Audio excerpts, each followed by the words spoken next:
Июль 2000 года. В Баренцевом море открыты учения, самые масштабные в постсоветском периоде. Настоящий парад флота, множество военных кораблей, истребителей и подводных лодок сконцентрированы в зоне испытаний. Среди них атомная подводная лодка «Курск», лучшая в мире и главная гордость военно-морского флота России. Однако учения приняли неожиданный поворот. Что могло погубить подводную лодку размером в футбольное поле и высотой 7-этажный дом? Лодку, признанной непотопляемой. Арсенал Курска – 24 крылатые ракеты, разделенные ядерными боеголовками. Кроме того, атомоход снабжен ракетной торпедой «Шквал», не имеющей аналогов в мире, способной развить скорость под водой до 500 км в час. В субботу, 12 августа, в 20:50 по московскому времени Курск готовится к погружению на глубину для подготовки к испытанию торпеды. В 23:28 лодка готова к запуску. Но в торпедном отсеке происходит взрыв.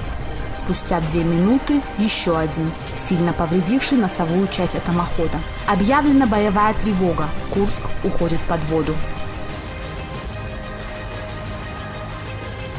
118 членов экипажа, среди которых и наш земляк Мамед Гаджиев, погибают в страшной аварии, ставшей крупной в послевоенной истории Отечественного флота.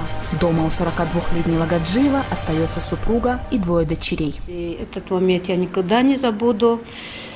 Телевизор был у нас включен, мы жили в другой квартире, и я со стиркой с этим тазом проходила, и вдруг я слышу, аварийная посадка завершила подводная лодка в Мурманске. И хотите верьте, хотите нет, я этот тазик так поставила на пол и детям сказала: ваш отец там. Знать наверняка о нахождении мужа на судне Сафинат Гаджиева не могла. Проводив его в командировку в Мурманск, она и не подозревала, какая миссия возложена на ведущего инженера-конструктора завода «Дагдизель». Но ее женское чутье не обмануло. Дурное предчувствие не давало покоя и самому Мамеду. Он тот раз у меня спросил, поехать мне или нет. Как-то каждый раз он уверенно ездил. Но я сказала, смотри сам, если не хочешь, если можешь, не езжай. Было такое. То есть он всегда был таким упрямым, да? Да. Он знал свое дело, он знал, что говорить, что делать. Таким упрямым был. Мамед Исмаилович Гаджиев родом из селения Хрюк Ахтынского района. Окончив Харьковский авиационный институт, вернулся в родной Дагестан. 20 лет проработал на Каспийском заводе «Дагдизель», возглавляя конструкторское бюро по проектированию торпед. Был одним из ведущих специалистов в своей области. Вот что о нем говорят зарубежные СМИ. Эти люди работали с секретным оружием. Когда я изучил дело Мамеда Гаджиева, узнал, что он был верным солдатом ВМФ. Мамед действительно был исключительным человеком, подтверждает супруга Сафинат. Поэтому сегодня вопрос об увековечении его памяти один из важнейших для всей семьи Гаджиевых. Спустя год после трагедии главнокомандующий военно-морским флотом России Владимир Кураедов приехал в Каспийск. Вдове Гаджиева был передан орден мужества, которым ее мужа наградили посмертно. Также во время визита главнокомандующего в родном селении Мамеда Гаджиева у школы был открыт памятник. Сама школа также должна была носить имя героя, но этого по сей день так и не произошло.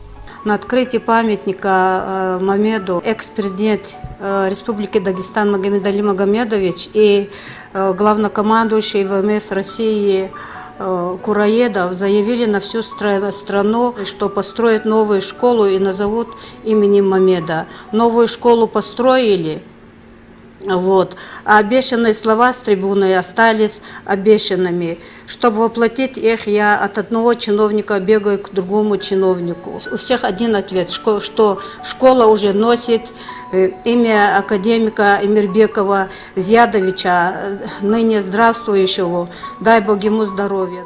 В надежде восстановить справедливость, вдова подводника в ближайшее время планирует попасть на прием к нынешнему главе республики Рамазану Абдулатипову.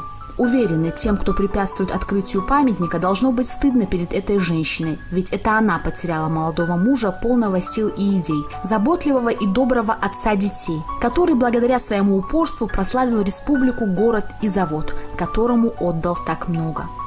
Вот если бы он сегодня был жив, какие бы вы ему слова хотели сказать больше всего?